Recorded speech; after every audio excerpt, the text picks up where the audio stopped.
할렐루야. 주 예수 그리스도 이름으로 하나님 말씀 증거하겠습니다. 마태복음 18장 21절에서 35절까지 말씀을 봉독하겠습니다. 마태복음 18장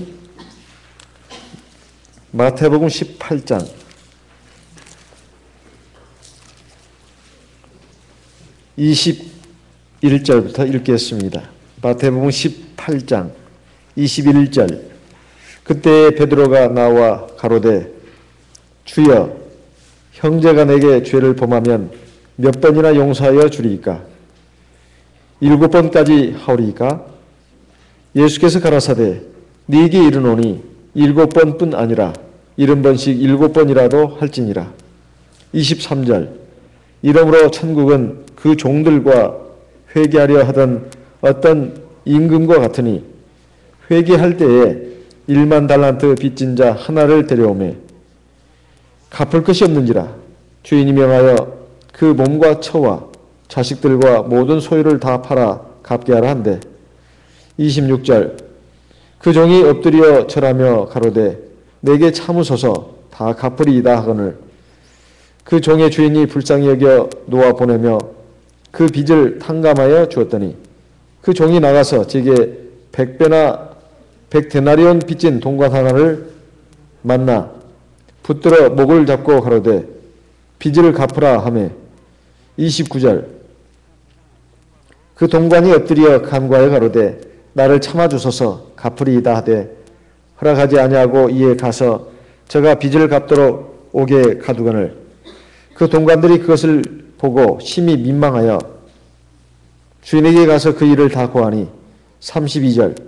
이에 주인이 저를 불러다가 말하되 악한 종아 네가 빌기에 내가 네 빚을 전부 탕감하여 주었거늘 내가 너를 불쌍히 여긴 것 같이 너도 네 동관을 불쌍히 여김이 마땅치 아니하냐 하고. 34절. 주인이 노하여 그 빚을 다 갚도록 저를 옥졸들에게 붙이니라. 35절 같이 읽겠습니다. 너희가 각각 중심으로 형제를 용서하지 아니하면 네 천부께서도 너희에게 이와 같이 하시리라. 자, 하나님과의 관계도 그렇지만은 사람과의 관계가 쉽지 않은 것이 우리 인생입니다. 여기 예수님의 말씀을 보게 되면 70번씩 7번이라도 형제를 용서하라 이렇게 되어 있습니다. 베드로의 말은 형제가 내게 죄를 범하면 몇 번이나 용서해 주리까? 베드로는 굉장히 용감한 사람이고 그리고 뭔가 자기가 이렇게 말했을 때 주님은 반드시 칭찬을 해주시라고 생각을 했던 것으로 보여집니다. 왜냐하면 당시에 유대인 랍비들 구약 성경을 가르치고 전하는 당시 유대교회 선생들이라고 하는 사람들은 보통 다른 사람이 나에게 잘못을 저지르고 죄를 졌을 때 3번까지 용서해 주라고 가르쳤다고 합니다. 3번. 3번까지 가르쳐 용서하고 그 다음부터는 용서하지 마라. 근데 베드로가 생각할 때 이건 3번보다는 2배면 6번 아니겠습니까? 3번을 2번 하면 6번이 되잖아요. 거기다 플러스 하나.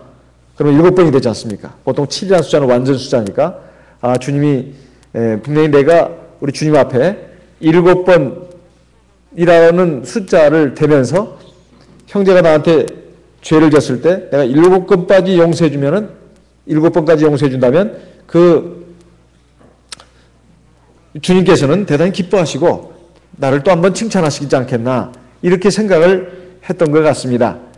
그런데 주님의 말씀은 완전히 뜻밖이었습니다.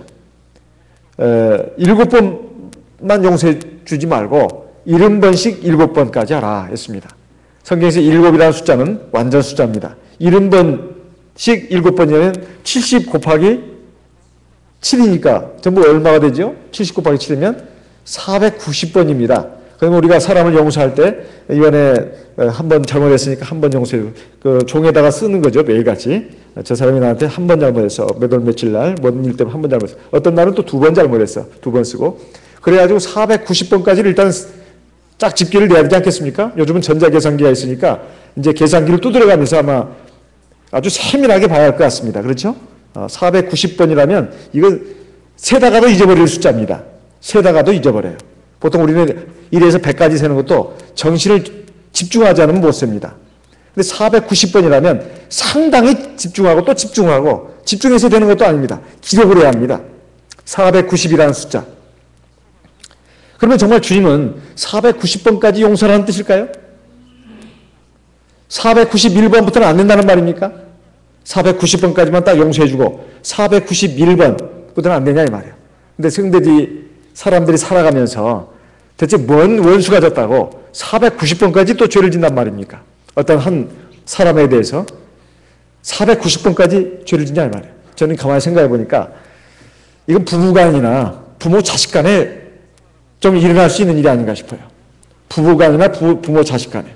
근데 부부간에도 1년이 365일이니까 하루에 한 번씩 하면 365번이 되네요. 그죠? 한 1년 하고도 좀 지나야 됩니다. 그렇게 같이 한 집안의 울타리에서 사는 사람 말고는 한 사람이 다른 한 사람에 대해서 490번까지 죄를 짓고 또 그것을 용서해 줘야 되는 그 상황이 과연 있겠는가 하는 것입니다. 우리가 한번 생각을 해본다면 그렇습니다. 그런데 의외로 사실 부부간에 아마 몇 년에서 몇십 년간 살면서 490번 아마 이상도 용서를 하지 않나 싶습니다. 누가 뭐 잘했고 누가 잘못했고를 지금 여기서 따지는 것이 아니라 부부간에 또는 부모 자식 간에 뭐 490번 정도가 아니라 막 1000번 이상 되지 않을까 모르겠어요. 그건 작은 문제에서 시작해가지고 큰 문제에 이르기까지 그걸 다 따지는 겁니다. 아주 사소한 문제 에서 시작해서 아주 좀 큰 문제까지 다 따지면은 아마 490번 이상이 해당될지 모르겠어요. 이것은 가능한 일이 아닌가 싶습니다. 그러니까 사는 거죠. 만약에 그게 용서가 안 된다면 못 사는 거죠. 이혼을 한다거나 아니면 별거를 한다거나 또는 부모 자식 간에도 의절하고 산다거나 막 이렇게 될 겁니다. 근데 세상에 그런 경우는 극히 드뭅니다. 아주 보통 일이 아니고서는 그건 드문 일이다 이 말이에요. 그러면 여기는 형제라고 말했습니다.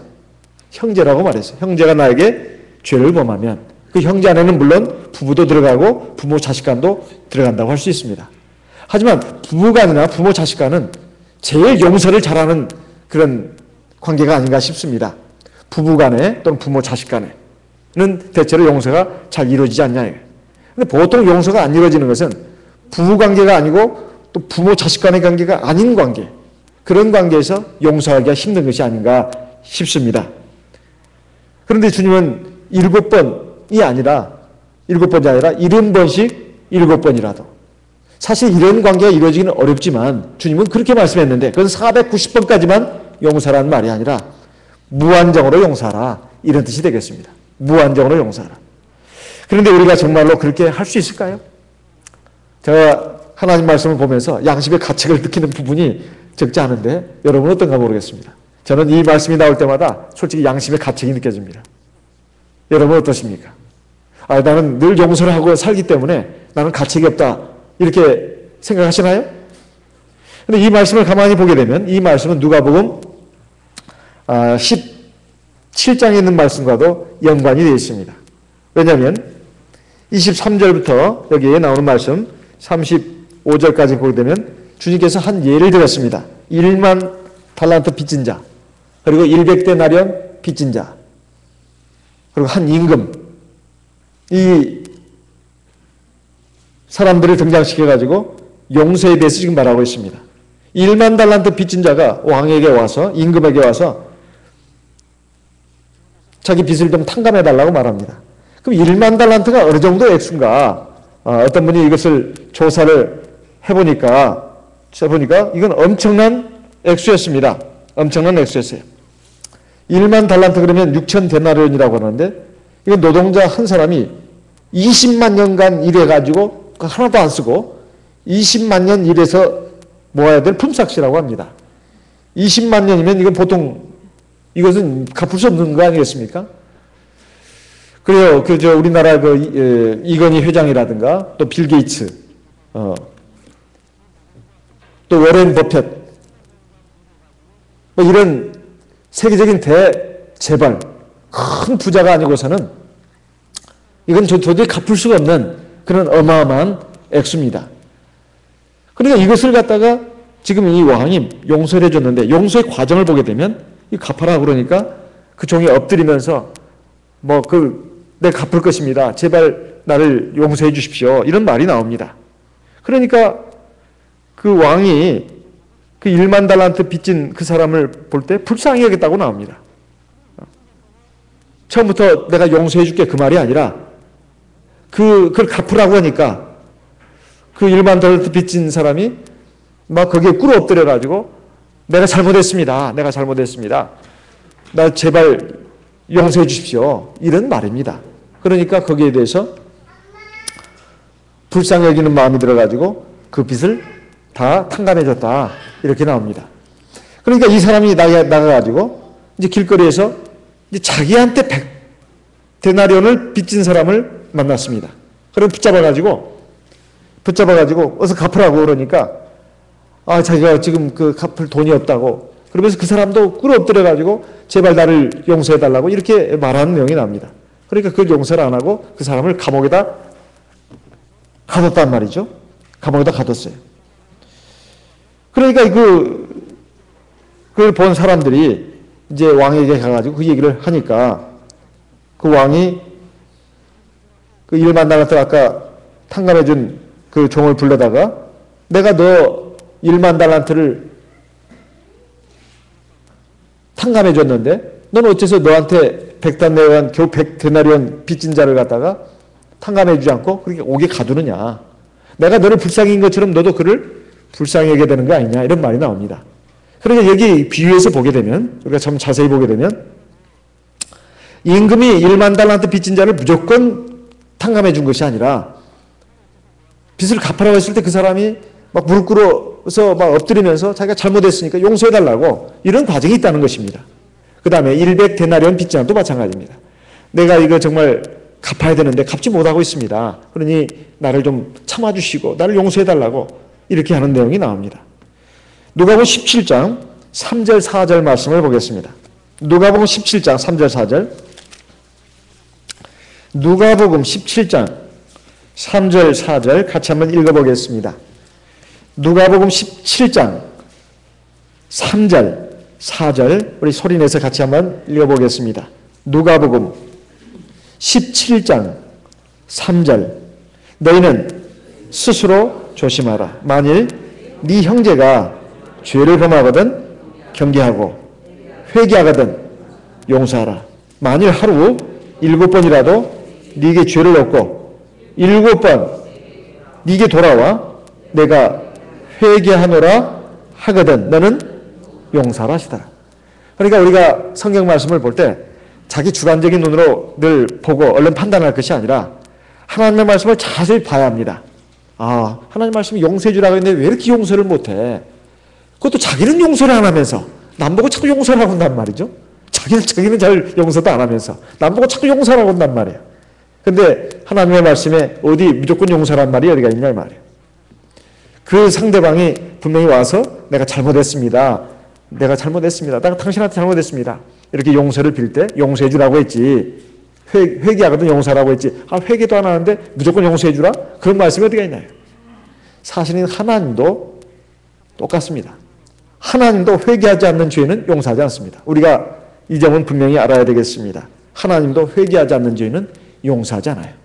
그러면 우리가 생각할 때 살아가면서 과연 회개를 다 하냔 말이죠. 가령 갑이라는 사람과 을이라는 사람이 이제 있습니다.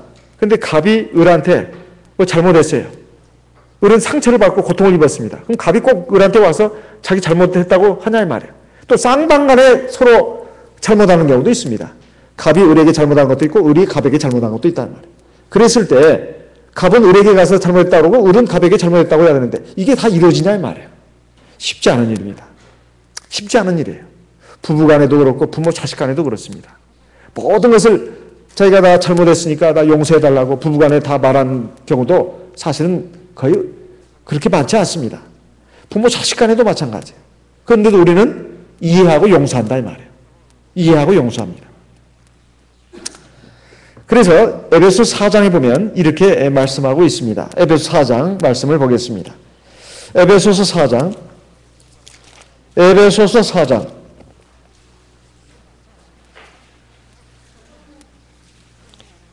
2절 같이 읽어보겠습니다. 에베소서 4장 2절 같이 읽어보겠습니다. 모든 겸손과 온유로 하고 오래 참음으로 사랑 가운데 서로 용납하고, 이게 서로라는 말 동그라미를 치시기 바랍니다. 그 앞에 모든 겸손 그리고 온유, 오래 참음, 이것이 있어야 합니다. 기본적으로 저나 여러분, 우리 모든 성도님들이 또는 부부간에, 가정에서 또는 부모 자식 간에 또는 교회에서 형제자매 간에 기본적으로 있어야 할 것이 뭐냐면 겸손해야 합니다. 자기 스스로가 겸손해야 돼. 그리고 온유해야 합니다. 온유는 따뜻하고 부드러운 걸 말하죠. 그리고 오래 참아야 합니다. 오래 참는다는 것은 일일이 다 말하지 않는 것입니다. 그냥 참아주는 거예요. 기다려주는 겁니다. 저 수십 년 묵은 잘못된 성격, 기질, 죄의 습성이 하루아침에 고쳐질 수가 없습니다. 어떤 사람이든 간에. 물론 말은 할 수 있죠. 말은 할 수 있지만은 그것이 결정적인 것이 아니라면, 결정적으로 가정을 깨뜨리고 그리고 어떤 교회를 어지럽히고 남에게 말로 다 할 수 없는 고통과 상처를 주는 것이 아니라면, 그래도 용납할 수 있는 그런 부분이라면 용납을 해야 된다 이 말입니다. 그것이 큰 것이고 결정적인 것이라면 그건 어떻게 할 수가 없습니다. 그건 반드시 이건 어떻게 징계를 하든지 어떻게 바로 잡아야 합니다. 하지만 그런 것이 아니라면 모든 겸손과 온유로 하고 오래 참음으로 사랑 가운데 서로 용납해라. 서로란 말이 있습니다. 누가 갑이 을에게 일방적으로 또는 을이 갑에게 일방적으로 용서하고 용납하라는 것이 아니라 서로 피차간에 용서하라는 거예요. 그래서 성경에 보면 서로라는 말 또는 피차간이라는 말이 계속 나오고 있습니다. 골로새서 3장 말씀을 보겠습니다. 골로새서 3장 12절 13절 골로새서 3장 12절 13절 말씀을 같이 읽어보겠습니다. 그러므로 너희는 하나님의 택하신 거룩하고 사랑하신 자처럼 긍휼과 자비와 겸손과 온유와 오래 참음을 옷 입고 13절 누가 네게 혐의가 있거든 서로 용납하여 피차 용서하되 주께서 너희를 용서하신 것 같이 너희도 그리하고. 여기 보면 앞에 먼저 하나님께서 우리를 사랑하신 것처럼 먼저 이걸 내놓고 있습니다. 너희들도 긍휼과 자비와 겸손과 온유와 오래 참음을 옷을 입어라.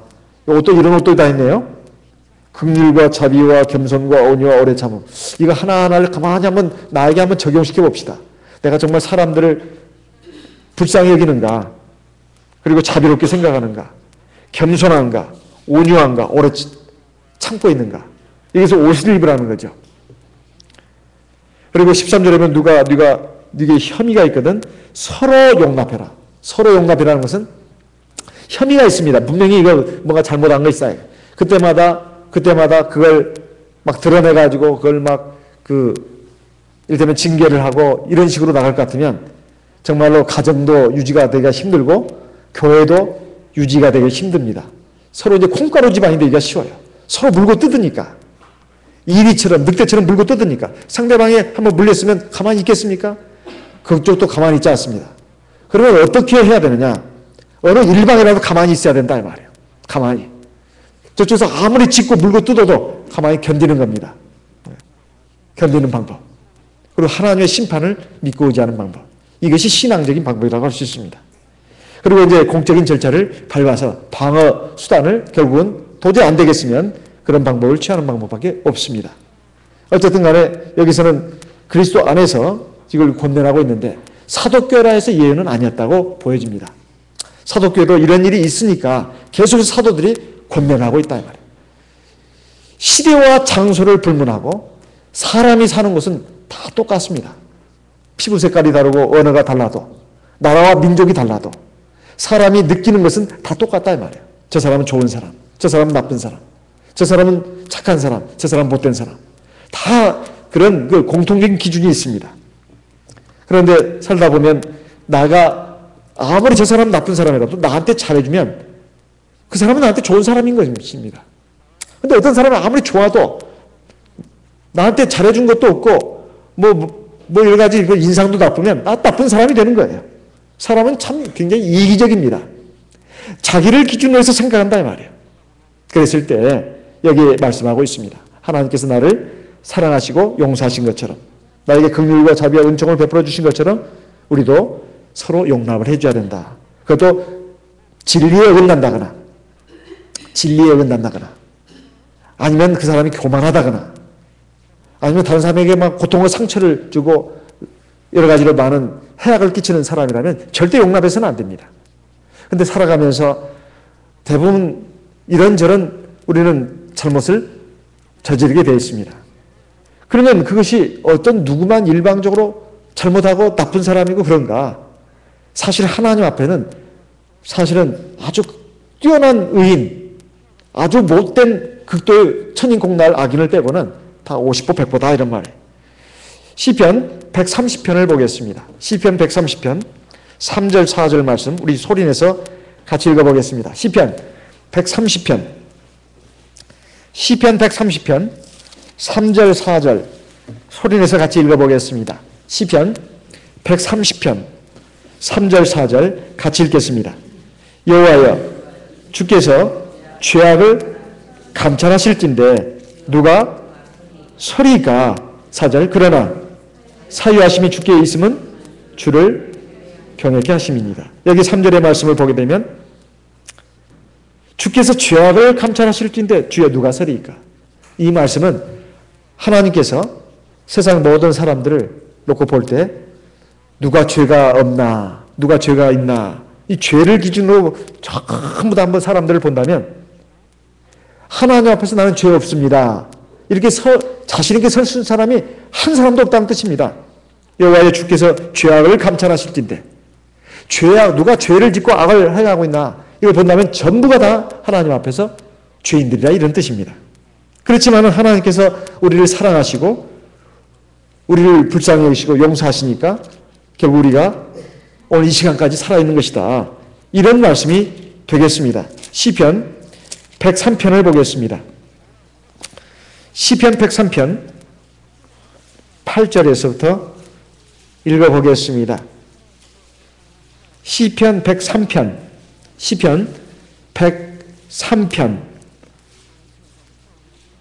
8절부터 읽겠습니다. 8절 여호와는 자비로우시며 은혜로우시며 노하기를 더디하시며 인자하심이 풍부하시도다. 항상 경책치 아니하시며 노를 영원히 품지 아니하시려다. 제가 이게 누군가 이 인간관계에서 제가 아무리 생각해봐도 이건 부모 자식 간 같아요. 부모 자식 간. 여러분 이제 여기 부모가 된 분도 있고 아직 부모가 안 된 분도 있습니다. 부모가 될 분도 있고 여기 보면 부모가 될 분도 있어요. 부모가 되보면 압니다. 부모 자식 간에만 이것이 가능한 것 같아요. 제가 보니까 부모 자식 간에는 가능해요. 특히 부모가 자식을 이렇게 키우면서 참 그 기대에 못 미칠 때도 많습니다. 그리고 야단을 쳐도 그게 고쳐지는 게 아니라 아주 오래 가는 경우도 많아요. 그렇지만 일일이 야단 칠 수도 없는 것입니다. 그리고 기다리는 것입니다. 부모는 기다리는 거예요. 그리고 야단을 쳤어도 또 밤에 되면은 내가 너무 야단을 심하게 쳤나, 얘가 또 마음이 너무 위축되지 않았을까, 마음이 또 안쓰러운 마음도 생긴단 말이에요. 이런 관계가 부모 자식 간의 관계밖에 없습니다. 사실은 부모 자식 간의 관계밖에 없어요. 이렇게 하나님이 우리를 이렇게 사랑하셨다는 거예요. 그래서 부모가 되보면 이 말씀이 무슨 말씀인지 이해할 수가 있습니다. 이해할 수가 있어요. 그리고 아주 뼛속 깊이 느낄 수가 있습니다. 그리고 10절에 보면 우리의 죄를 따라 처치하지 아니하시며, 그러니까 부모가 자식을 놓고 뭐 잘못한 대로 쓸 것 같으면 이건 정말 같이 못 삽니다. 그런데 우리의 죄를 따라서 하나님이 다 이렇게 처리하지 않았다는 거예요. 눈 감고 넘어간 것이 수도 없이 많다는 겁니다. 하나님이 눈 감고 넘어간 것이 수도 없이 많다는 거예요. 그리고 우리에게 긍휼과 자비와 은총을 베푸셨다는 겁니다.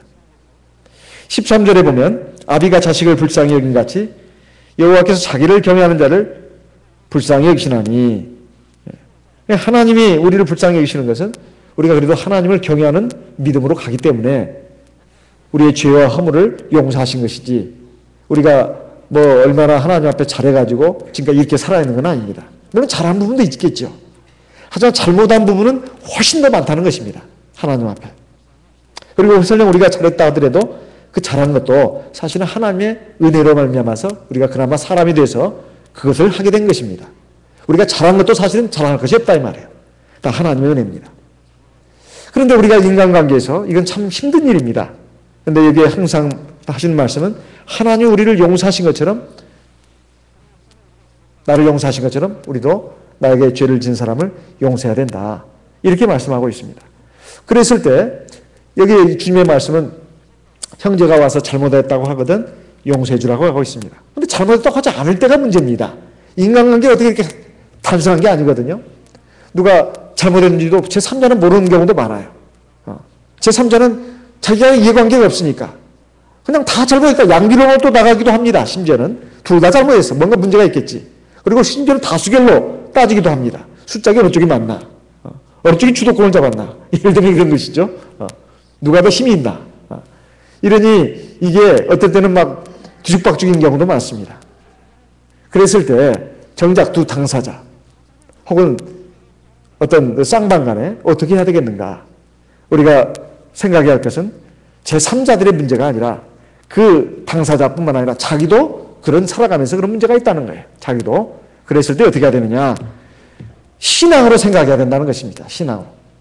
하나님 앞에서 내가 많은 사랑을 입었다. 그래서 기도하면 용서할 수 있는데 기도 안 하면 용서하기 어렵습니다.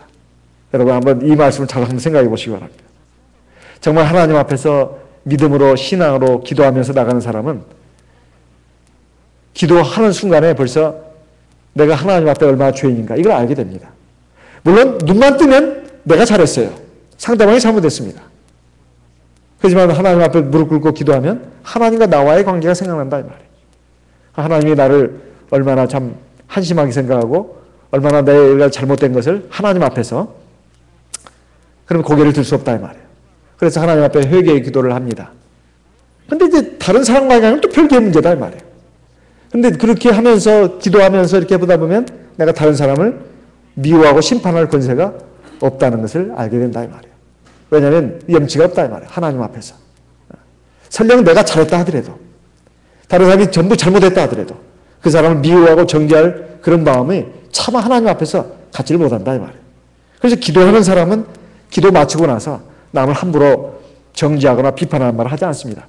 남을 함부로 정죄하고 비판하는 사람 보시면은 저 사람 신앙이 아직도 멀었다. 그렇게 생각하시면 됩니다. 저 사람은 말과 행동이 다르다. 이렇게 생각하시면 돼요. 틀림없어요. 그리고 그런 사람을 보면서 나도 혹시 그러지 않나 이렇게 보시면 됩니다.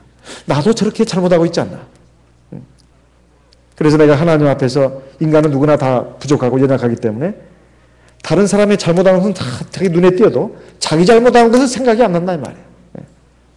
그래서 우리가 하나님 앞에서 우리 주님의 말씀을 생각할 때 염두에 둬야 할 것은 바로 다른 것이 아닙니다. 저들이 하는 것을 알지 못한다. 예수님 십자가에서 달려가지고 하신 말씀 가운데 이런 말씀이 있습니다. 누가복음 23장 34절 말씀을 보겠습니다. 누가복음 23장 34절 누가복음 23장 34절 같이 읽어보겠습니다. 누가복음 23장 34절 이에 예수께서 가라사대 아버지여 저희를 사하여 주옵소서 자기 하는 것을 알지 못함이니이다 하시더라. 여기 예수님의 말씀을 보게 되면 지금 예수님은 구주십니다. 그러니까 이렇게 말씀하시는 것은 참 우리하고는 차원이 다른 말씀이라고 할 수 있는데 사실 우리에게 본이 되시는 말씀입니다. 우리가 어떤 사람을 도저히 용납할 수 없고 용서할 수 없을 때 우리가 그를 용서할 수 있는 비결이라고 할 것 같으면 첫째는 신앙을 가지는 것이고 두 번째는 하나님의 사랑을 생각하는 겁니다. 이게 다 신앙과 관련 있는 거죠. 그리고 세 번째 자기가 지금 잘못하고 있는 걸 모르고 있다 이 말이죠. 모르고 있다. 그러니까 이것을 어떻게 할 수 있겠냐 이 말이에요. 그러니까 용서해 주시라고 이렇게 말씀하고 있습니다. 스데반도 순교하면서 저들의 죄를 저들에게 돌리지 말아 주십시오. 이렇게 기도했습니다. 그러니까 이것도 예수님의 말씀과 사실은 통하는 말씀이라고 할 수 있습니다. 그리고 네 번째는 하나님의 심판에 맡기는 겁니다. 로마서 12장 말씀을 보겠습니다. 로마서 12장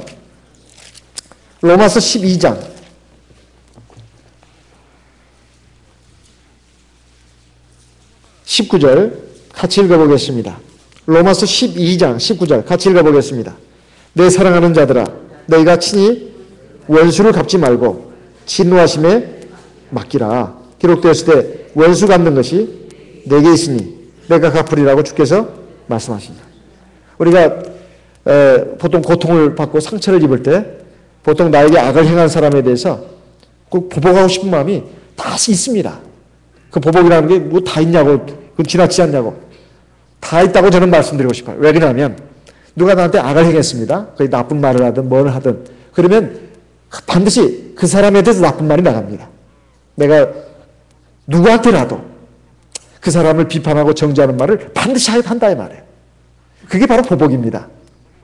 무슨 뭐 칼 들고 가서 가지고 그 사람을 찌르고 그 사람을 뭐 몽둥이로 때려 패고 그것이 보복입니까? 그것만이? 이 말은 칼과도 같습니다. 말은 몽둥이와도 같아요. 어떻게 보면 칼보다 더 무서운 게 말이라고 할 수 있습니다. 야고보서에도 있는 말씀처럼 말은 사람을 죽이는 그 칼과도 같고 독이 들어있다고 했지 않습니까? 그래 말 한마디 그 악플 때문에 연예인들이라든가 많은 사람들이 자살하지 않았어요? 억울하다고? 억울하니까 자살했을 겁니다. 억울하다고. 다 얘기하는 것이 너무 억울하다는 겁니다. 예. 그래서 그게 남의 일이라고 가볍게 생각하셔는 안 됩니다. 말은 사람을 죽이는 그 칼과도 같습니다. 그렇게 다 보복하는 것입니다. 그럼 보복을 안 하는 건 뭐냐? 침묵하는 것이다. 침묵하는 것이다. 말하지 않는 것입니다. 하나님 앞에 맡기는 것이다. 이것이 믿는 사람의 모습입니다. 하나님의 성도의 모습이다. 우리가 하나님의 말씀이 여러 가지가 있습니다. 믿고 세례받으면 구원한다. 그것만 하나님의 말씀이 아닙니다. 하나님의 말씀은 이 성경 전체가 다 하나님의 말씀입니다. 그래서 우리가 믿고 순종해야만 하나님 나라에 들어갈 수 있는 거예요. 어떤 말씀은 순종하고 어떤 말 순종하지 않고 그게 아닙니다. 이건 윤리에 관한 문제니까 순종할 필요 없다. 천만의 말씀이에요. 이것은 살인하지 말라는 계명과 연관된 말씀입니다. 그래서 우리가 내가 원수를 갚지 않고 하나님의 심판에 맡기는 것이 필요하다 하는 것입니다. 여러분 순교라는 게 뭡니까? 순교라는 게 사실은 하나님의 말씀을 가지고 또는 하나님의 신앙을 가지고 믿는 신앙으로 나가는데 불의하게 칼을 대고 또 몽둥이를 대고 할 때 그대로 당하는 것입니다. 그래 죽는 거예요 심지어. 그게 순교입니다. 순교가 어디 나가서 꼭 보험 전하다가 개처럼 얻어맞고 돼지처럼 찔려서 죽는 것만이 순교가 아니라 세상을 살아가면서 오는 신앙 때문에 또는 하나님의 말씀을 내가 끝까지 붙들고 나가는데 말로 다 할 수 없는 고통과 여러 가지 어려움이 있을 때 그걸 이겨내는 것. 이것도 일종의 순교자의 모습이다 하는 것입니다. 우리가 그런 모습을 가져야 합니다. 예전에 박필선 전도자님이 순교한 것을 우리는 굉장히 존경하고 있습니다. 그래서 지금 순교비까지 세워야 된다. 기념 성지까지 만들어야 된다. 이렇게 말씀하고 있는데 그 성지를 만드는 것도 중요하지만 그 정신을 기리고 그 정신을 본받는 것이 굉장히 중요합니다. 박필선 전도자님뿐만 아니라 성경의 많은 위인들이 그 길을 걸어갔습니다. 선자들이 했던 그 길을 우리가 그런 사람들은 다 도외시하고 내 입에 내 구미에 맞는 말씀만 이게 해가지고 내 신앙에 집을 짓는다면 사실은 자기 신앙에 집을 짓는 겁니다. 하나님 원하시는 성전이 아니라 자기 나름대로의 집을 짓는 것이고 그것은 모래의 집은 허술한 집과도 같아서 결국 하나님의 심판 때 떠내려갈 수밖에 없습니다. 우리가 하나님의 말씀을 정말로 양심적으로 신앙으로 보는 것이 굉장히 중요합니다. 제가 아는 어떤 분은 성자신데요. 성자로 있으면서 자기가 너무 듣지 못할 말도 많이 듣고 괴로운 말을 많이 들어가지고 그것이 너무 속이 상해가지고 위궤양이 생겼답니다. 위궤양이 생겨. 그래가지고 밥을 먹으면 막 속이 쓰리고 막 설사를 하고 그래가지고 그 병이 굉장히 막 심각해졌어요. 그러다가 어느 날 자기가 생각했습니다. 아, 내가 하나님의 사람으로서 왜 저렇게 악한 사람들이 말하는 걸 갖다가 이겨내지를 못하는가. 결국 내가 위궤양이 생기고 결국 장이 약해져가지고 막 설사를 하고 그리고 지금 이렇게 고생하면서 하나님의 일을 하고 있는데 내가 이래서야 되겠는가. 그래서 어느 날 자기가 하나님의 말씀을 읽고 기도하는 가운데 아, 그렇다. 내가 그 사람들을 하나님께 맡기자. 그리고 내가 앞을 보고 나간다. 그러면서 그 위궤양이 차츰차츰 나아지고 장도 나아져가지고 건강해졌다는 그런 간증을 들은 적이 있습니다. 제가 그 간증을 이렇게 생각을 해보니까 아, 참 그분이 신앙으로 그걸 잘 이겨냈구나 그런 생각이 들었습니다. 정말 신앙적인 모습이 뭔가 우리가 그것을 한번 생각을 해봐야 되겠습니다.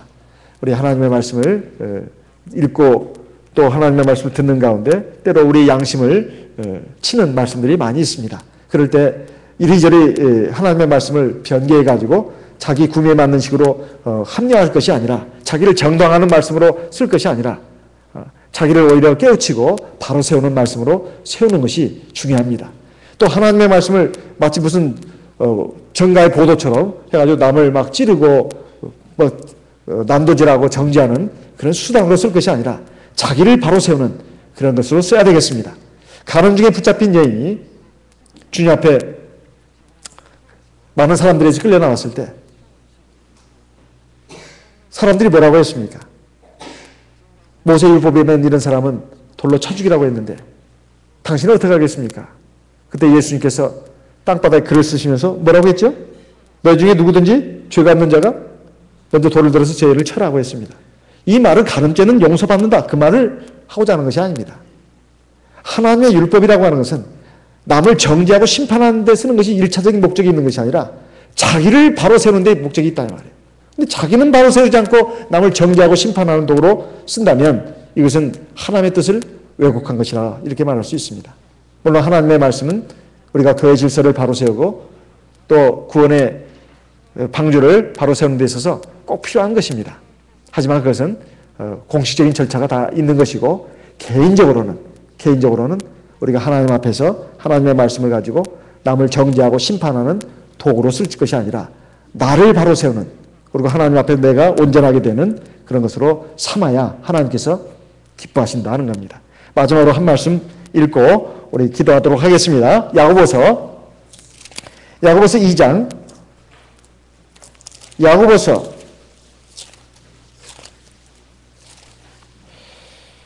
2장 12절 13절 우리 소리내서 같이 읽어보겠습니다. 야고보서 2장 12절 13절 같이 읽어보겠습니다. 너희는 자유의 율법대로 심판받을 자처럼 말도 하고 행하기도 하라. 긍휼을 행하지 아니하는 자에게는 긍휼 없는 심판이 있으리라. 긍휼은 심판을 이기고 자랑하니라. 이 말씀을 마음에 새기면서 이 시간 또 들으신 말씀을 마음에 새기면서 이 각자 기도의 제목을 삼고 기도하도록 하겠습니다. 나와 내 가정을 위해서 기도하고 우리 교회를 위해서 기도하겠습니다. 이제 영은혜가 한 주일 앞으로 다가왔습니다. 이번 영은혜도 하나님의 은혜가 함께 하시고 역사하시도록 기도하고 내일 모레 세례식에도 주님 놀라운 구원의 역사가 일어날 수 있도록 인도하여 주시옵소서. 우리 함께 기도하겠습니다.